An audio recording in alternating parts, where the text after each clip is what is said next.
কিন্তু কেউ যদি বলে মিলাদুন নবী বলতে কিছু নাই, হারাম বেদাত শিরক, আল্লাহর কসম সে কাফের, তার বউ তালাক, তালাক দিতে হবে না, অটো তালাক। এই যে বাংলাদেশের এক হুজুর আছেন আলখেল্লা পড়া আব্বাসী, হ্যাঁ, বলছে মিলাদুন নবী যে বলবে যে বেদাত, জাহেল কাকে বলে? জাহেলে মুরাক্কাব একটা। বলছে যে বলবে মিলাদুন নবী হারাম, ওর বউ তালাক, ও কাফের হয়ে যাবে। আর একটা নাম আছে, সারাদিন গান গাই,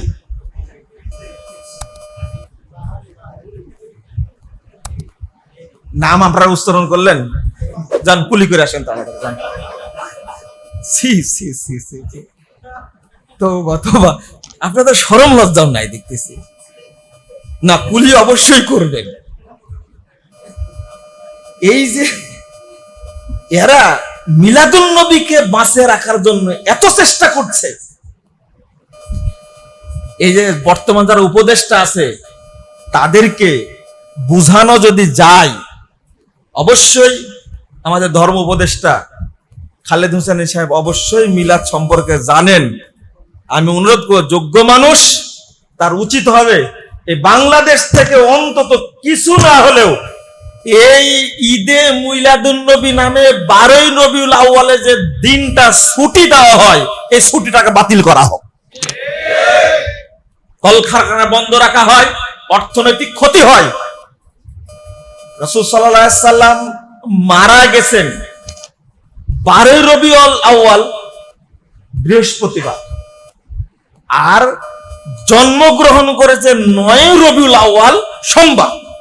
সহিহ মুসলিমের হাদিস, আল্লাহ রাসূল সাল্লাল্লাহু আলাইহি সাল্লাম জন্ম নিয়েছেন কোন দিন? সোমবার।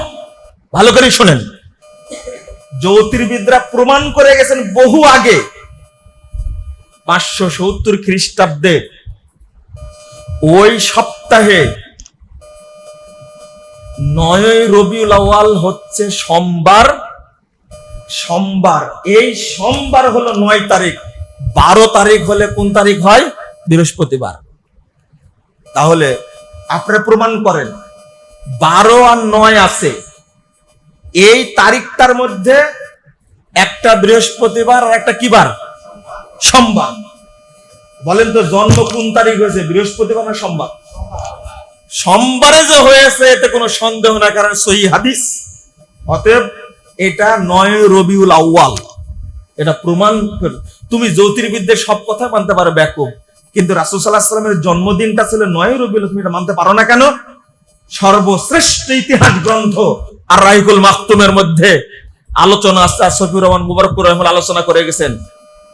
আফা খালেদ হোসেন সাহেব ধর্ম উপদেষ্টা, তিনি বলছেন যে যদি আজকে সফিউর রহমান মুবারকপুরি বেঁচে থাকতেন তা আমি তার সাথে দেখা করতে যেতাম। সবই তুমি মেনে নাও, রাসূল সাল্লাল্লাহু আলাইহি সাল্লামের জন্মদিনটা মেনে নাও না কেন? আর জন্মদিন আল্লাহ নবী পালন করেছেন? আপনারা তো এখন নিজেদের জন্মদিন পালন করেন। জন্মদিন শুধু আপনার বিবাহ দিবসে পালন করেন। সাহাবীরা করেছেন, তাবিঈরা করেছেন, তাবিঈরা করেছেন। কারা করেছে? এটা আরেকটা কথা শুনে দেই আপনাদেরকে, যারা সুন্নি না জিকির করো, তোমরা মানুষকে পথভ্রষ্ট করো। 625 হিজরিতে এই মিলাদের অনুষ্ঠান তৈরি করে শিয়ারা। শিয়ারা কি মুসলমান? শিয়ারা 3 খলিফা এবং সব সাহাবীকে তারা কি দেয়? গালি দেয়, তাদেরকে কাফের মনে করে। আর সেই শিয়াদের সংস্কৃতি ঈদে মিলাদুন নবী সুন্নিরা আজকে পালন করছে। আসলে এই সুন্নিদের লজ্জাই নাই, এরা ইতিহাসও জানে না, পড়াশোনাও জানে না এরা। অতএব ঈদে মিলাদুন নবী এটা চলবে না। এটা চালু হয়েছে কোত্থেকে? দেখেন, মুশরিক হওয়ার জন্য শুধু ঈদে মিলাদুন নবী পালন করলেই যথেষ্ট। বুঝেননি কথা? মুশরিক হওয়ার জন্য, কাফের হওয়ার জন্য ঈদে মিলাদুন নবীকে বিশ্বাস করলেই যথেষ্ট। মাজার পূজা না করলেও মুশরিক।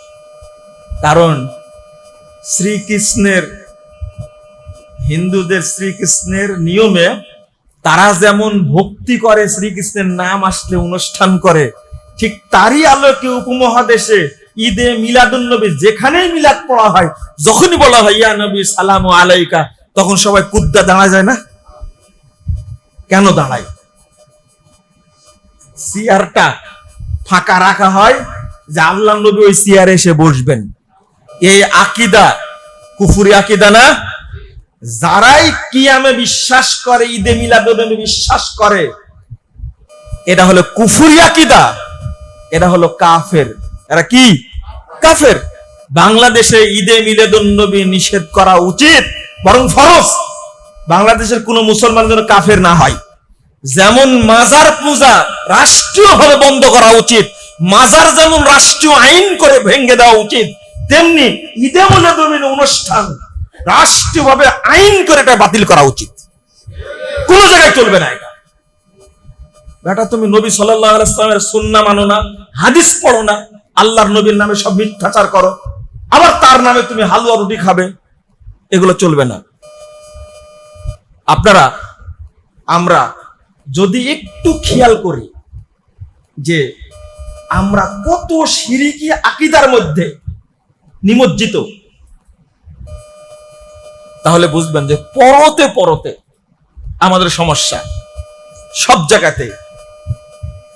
এখন আমাদের ছাত্র ভাইরা সুন্দর বিপ্লব নিয়ে আসলেন, তাই না? আপনারা বলছেন দ্বিতীয় স্বাধীনতা, তাই না? দ্বিতীয় স্বাধীনতা। তো তারা যেটাই বলবে সেটাই কি আমরা মানতে পারি? হ্যাঁ, আমাদের মানহাজের বাহিরে আমরা যেতে পারি না, সালাফদের মানহাজের বাহিরে যেতে পারি না। এখন প্রশ্ন আপনাদের, বড় প্রশ্ন, যে আমরা কি করব, তাই না? মনে করেন যে উপদেষ্টা পরিষদ গঠন হলো, শপথ হলো, শপথ অনুষ্ঠানে কি গাওয়া হয়েছে বলেন? কি জাতীয় সঙ্গীত? এখান থেকে আপোষ করতে পারি না। যে পরের দিন সবাই মিলে কোথায় গেল? কোথায় না, আগে স্মৃতিসৌধে গেছে, তারপরে কোথায়? শহীদ মিনারে গেছে, তাই না? আপনি যেতে পারবেন? আপনার যে টাকা দেওয়া হয় 10 কোটি, যাবেন? যাবেন না। টাকার কাছে সব বিক্রি করে মানুষ, ইমান বিক্রি করার কোনো ব্যাপার হলো? আপনি যেতে পারবেন? আমাকে বললে নিয়ে যেতে পারবেন? অসম্ভব। ওখানে গেলে সব কি শেষ। মুহাম্মদ সাল্লাল্লাহু আলাইহি সাল্লামকে প্রস্তাব দিয়েছিলেন না? দিয়েছিল। এখন মনে করেন যে আপনাকে প্রস্তাব দিলেন, ডক্টর ইউনূস সাহেব বললেন যে ঠিক আছে, আহলে হাদিস আলেমদেরকে ডেকে বলি যে আপনারা দেশটা 3 বছর চালান। নিব না? আমরা নিব তো, তাই না? কেন নিবেন না? প্রস্তাবটা ভালো না? নিবেন না কেন তাহলে? লোক নাই। কে বললো উত্তরটা? আপনি? নেওয়ার লোক নাই না? মানার লোক নাই। সবচেয়ে গুরুত্বপূর্ণ কথা হলো এটা, মানার লোক নাই। আপনি এই দাওয়াতটাকে পৌঁছাতে পেরেছেন? কয়জন মানুষ জানে যে মাজার পূজা শিরক, কবর পূজা শিরক? কয়জন মানুষ জানে গণতন্ত্র ইসলাম বিরোধী? জানে? সবাই বলছে জীবন দিব, গণতন্ত্র প্রতিষ্ঠা করেই ছাড়বো, বলছে না? এই কথা বলা যে কুফুরি, এটা বুঝাতে পেরেছেন তাকে? কিন্তু সবাই এই কথাগুলো যারা বলছে, সবাই মুসলিম না? সবাই মুসলিম না? হ্যাঁ, সবাই মুসলিম, দাবি করে মুসলিম, ইসলামের রাজনৈতিক মুসলিম। এখানে আপোষ করবেন কি করে আপনি? আপনাদের এমন কি অত্যাচার হয়েছে? রাসূল সাল্লাল্লাহু আলাইহি সাল্লামের উপরে যে অত্যাচার, সাহাবীরা হাবশায় হিজরত করলেন, ওই অবস্থা হয়েছে আপনাদের? মামুনুল হক সাহেব বলছেন জামাত ইসলামের সাথে আমাদের দুইটা পার্থক্য। মামুনুল হক সাহেব জেল খাটলেন, সব আলেম কি জেলখানায় ঢুকাইছে? কিছু আলেম জেলখানায় থাকছেন। শোনেন, বাংলাদেশে এমন কি অবস্থা তৈরি হয়েছে যা আপনাকে গণতন্ত্রের সাথে আপোষ করতে হবে, আপনাকে কমিউনিজমের সাথে আপোষ করতে হবে, আপনার পুঁজিবাদের সাথে আপোষ করতে হবে, জাতীয়তাবাদের সাথে আপোষ করতে হবে, ধর্মনিরপেক্ষ মতবাদের সাথে আপোষ করতে হবে। মুসলিমদের কাছে দাওয়াত নিয়ে যান। কিন্তু মামুনুল হক সাহেবের আলোচনাটা শুনে আমি দুঃখ পেয়েছি। একটা দুঃখটা হলো এই, মওদুদী সাহেবের কথাগুলো যেগুলো ভুল আছে, উপমহাদেশের উলামা কেরাম, হক্কান উলামা কেরামের সাথে দ্বিমত যেটা আছে সেটা সংশোধন করতে হবে। আমরা কি বলি, মওদুদী সাহেবের ভুলগুলো যদি কোরআন হাদিস বিরোধী হয় তাহলে সেগুলো কি করতে হবে? বাদ দিতে হবে। কথা বুঝতে পারেননি? উপমহাদেশের উলামা কেরাম তো দেওবন্দের মানহাজে বিশ্বাসী, দেওবন্দের মানহাজে বিশ্বাসী না? তাহলে আমরা তো এটা বলবো না? হ্যাঁ, মানুষ হিসাবে ভুল অনেকেরই আসছে, ভুলটার মাপকাঠি হবে কোনটা? কোরআন এবং সুন্নাহ।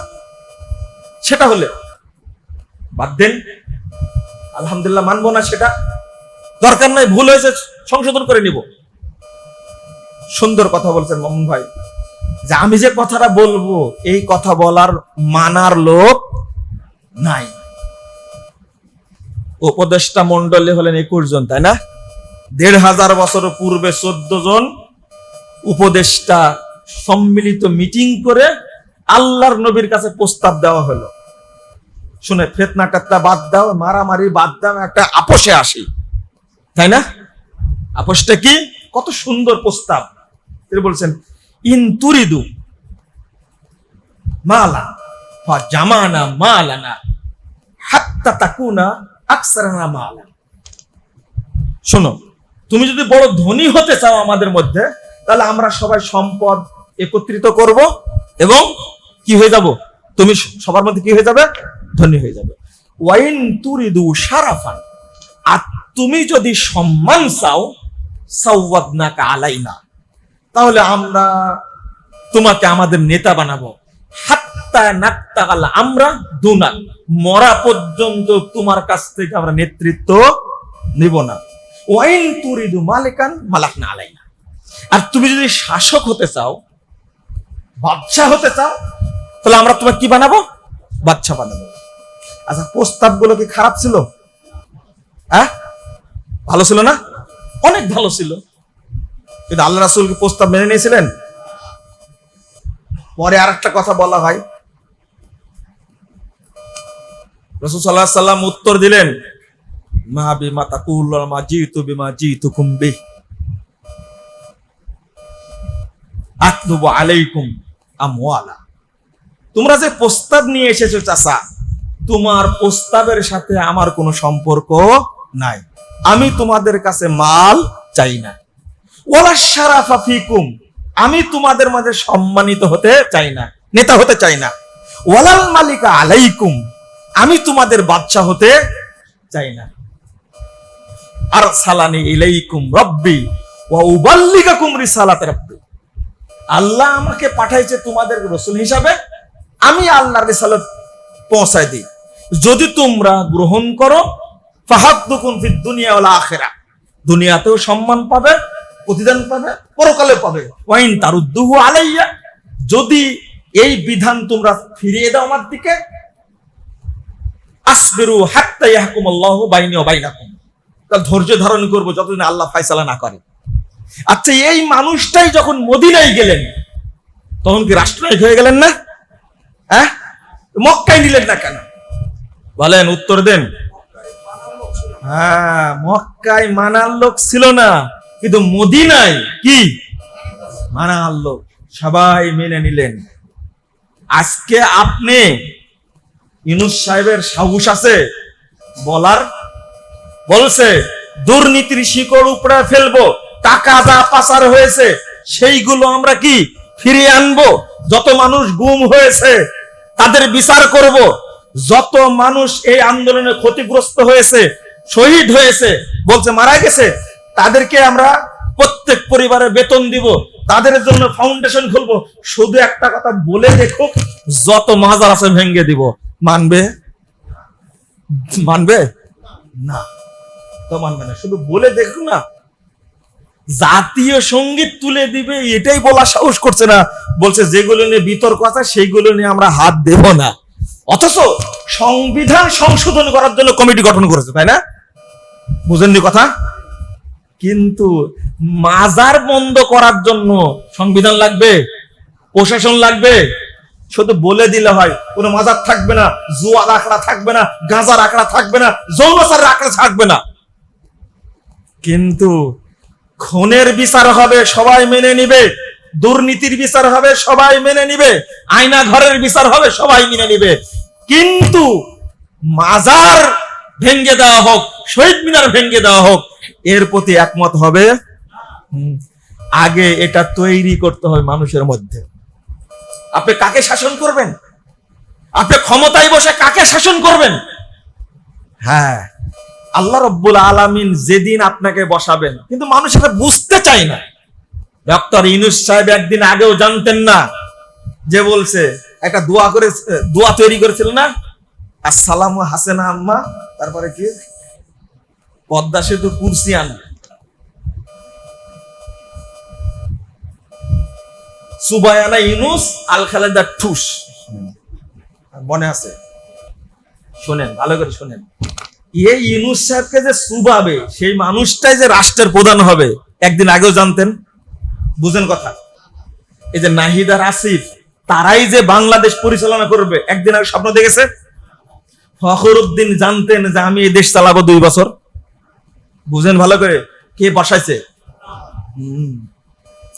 আল্লাহ যদি তাওহীদপন্থী একজন মানুষকে বসায় সব সাইজ করে দেয়, আপনার আপত্তি থাকবে? কে বসাবেন? আল্লাহ শর্ত দিয়েছে, তোমরা পরিচ্ছন্ন ঈমান আনো, বিদআত মুক্ত আমল করো, আমি ওয়াদা করছি তোমাদের খেলাফত দেব। আমাদের ঈমান পরিচ্ছন্ন না, আমল ও বিদআত মুক্ত না। দিবেন কেন? হ্যাঁ, সোসার গায়ে যতই আতর মাখান, সোসার গন্ধ যাবে? বুঝেননি কথা? এটা সোসা বুঝেন তো? আপনারা কি বলেন? সুসি। হ্যাঁ, এটা হলো অরিজিনাল বাংলা। আপনারা কি বলেন? এই মিজান ভাই কই? সিকা বলে। সিকা, এই যে চাপায়ের মানুষ তো সিকা বলে। একে যতই আতর মাখান, কি ওর গায়ে গন্ধ যাবে? তাহলে যতদিন আপনি শিরিক মিশ্রিত ঈমান রাখবেন, যতদিন আপনার ভিতরে বেদাত মিশ্রিত আমল থাকবে, ততদিন আল্লাহর রহমত নেমে আসবে না। আগে ওইটা পরিষ্কার করেন। এখন আল্লাহর দায়িত্বটা আমরা নিছি, আর আমাদের দায়িত্ব কাকে দিছি? আল্লাহকে দিছি। ভাই, আপনার ঈমান তো পরিষ্কার না, তখন কি বলছেন যে এটা আল্লাহই দিছে, আমি কি করব? আর আল্লাহর দায়িত্ব কি? আল্লাহর দায়িত্ব আমি খেলাফত দিব, এখন আমরাই খেলাফত কায়েম করব। আমাদের চিন্তা কি? আমরাই ক্ষমতায় বসবো। ইসলামী দলগুলো এই পচা গণতন্ত্রের ড্রেনে নেমে থেকে আল্লাহু আকবার চিৎকার করছে।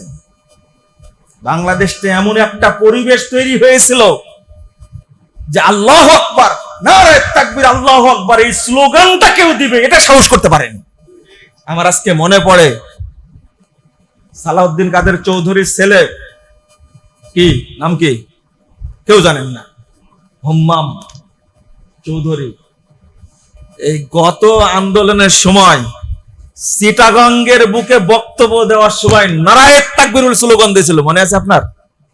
হ্যাঁ, কারো মনে নাই? আন্দাজে আপনাদের। আমার মনে আছে বিএনপি মিছিলে নারায়ে তাকবীর স্লোগান দেয়। প্রথম কি স্লোগান দেয়? হ্যাঁ, কি? না না না, হ্যাঁ, ইনকিলাব না, গড় গড়, রাইট, এই যে বিএনপি নেতা। শুরু। আর এক দলের স্লোগান কি? জয় বাংলা। মুসলমানের স্লোগান হবে লা ইলাহা ইল্লাল্লাহ।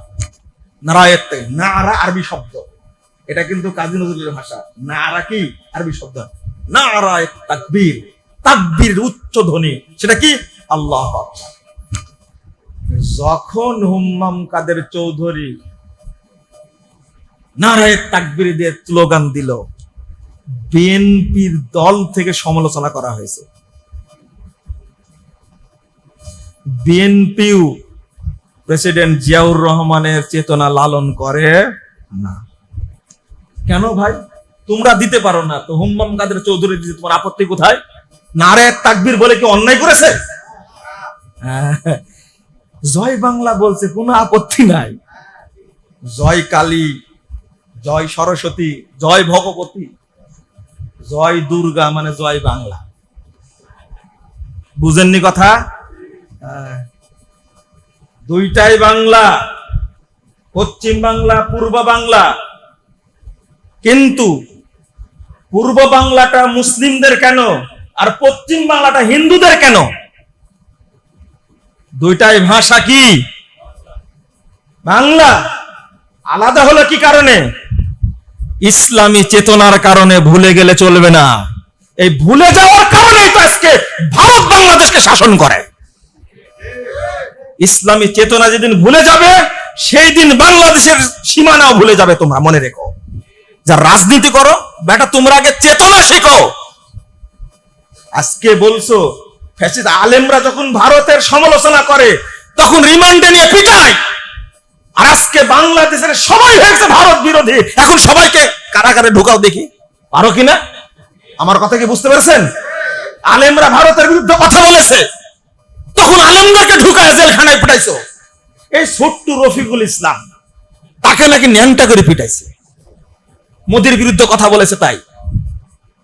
আরে বললাম শুধু মোদিকে কসাই বলেছি, বলবো না মানে? আমি আবেদন করেছিলাম এই স্বাধীনতা উদযাপনের জন্য ওই কসাইকে নিয়ে আসার দরকার নাই। পরের দিনে আমাকে সিআইডিতে নিয়ে গেছে। আমি কি এটাও বলতে পারি না? কেন? আজকে সবাইকে ঢোকান, যারা ঢোকাবে তারাই নাই। কেন? আজকে ঠিক বলছেন কেন? আর আপনারা এই বক্তব্য দিলে একজন যে এসে বলবে কোন সমস্যা নাই। একজন ব্যক্তি মুক্তিযুদ্ধের ফাউন্ডার সেক্রেটারি ছিলেন মোহাম্মদপুরের মুতল্লি নজরুল ইসলাম সাহেব, তিনি বলতেন একটা কথা, কোরআন সুন্নাহ মতো বক্তব্য দিবে, চাইনিজ কোরআন আমার হাতে আছে। ওইরকম মসজিদের মুতল্লি প্রত্যেকটা মসজিদের হওয়া উচিত। গণভবনের সামনে বক্তব্য দিয়েছে, যদিও ওখান থেকে গ্রেফতার হয়েছে। আমি গ্রেফতার হলে কি হয়েছে? সঠিক কথাটা বলতে দিবেন না? আপনারা সুন্দরভাবে সামনে আসেন। এগুলো না বললেই পারতেন, কি দরকার ছিল এগুলো বলা? চিন্তা করতে আপনারা আবার ভূত সাজেন, তাই না? এগুলো কথা বলতে হবে না? আল্লাহ কখন যে কার বক্তব্য কবুল করবেন আল্লাহ ভালো জানেন। আমরা চাই, আমি শেষ করছি, আমরা কখনো শিরিকের সাথে আপোষ করব না, ইনশাআল্লাহ করব না। কেন? আল্লাহ রাসূল যদি মেনে নিতেন খুব সুন্দর একটা পরিবেশ হতো। আল্লাহ রাসূল হতেন প্রেসিডেন্ট আর আবু জাহাল হতো প্রধানমন্ত্রী, তাই না? আর ধর্মমন্ত্রী হতেন আবু বকর, আর অর্থমন্ত্রী হতেন কে? উবাই বিন খালফ, আর স্বরাষ্ট্রমন্ত্রী হতো কে? আবু লাহাব। একটা সুন্দর মন্ত্রী পরিষদ হতো না? বুঝেন না মনে কথাটা? হতো না? যেমন আজকে হয়েছে না? আজকে হয়েছে। ছাত্র ভাইরা, তোমরাও বৈষম্য তৈরি করেছো, আমাদেরও বলার সুযোগ দাও। যারা আন্দোলন করলো গোটা বিশ্ববিদ্যালয়ে, ছাত্ররা, কলেজের সাধারণ জনগণ, তারা সবাই ইসলামপন্থী। যারা উপদেষ্টা পরিষদের সদস্য হয়েছে সবাই কি ইসলামপন্থী? একজন মুলবি আছে, ওনাকে নেওয়া হয়েছে দোয়া করার জন্য, হুজুর দোয়াটা করে দেন। বুঝেননি কথা? তাহলে কি এটা কি বৈষম্য হলো না?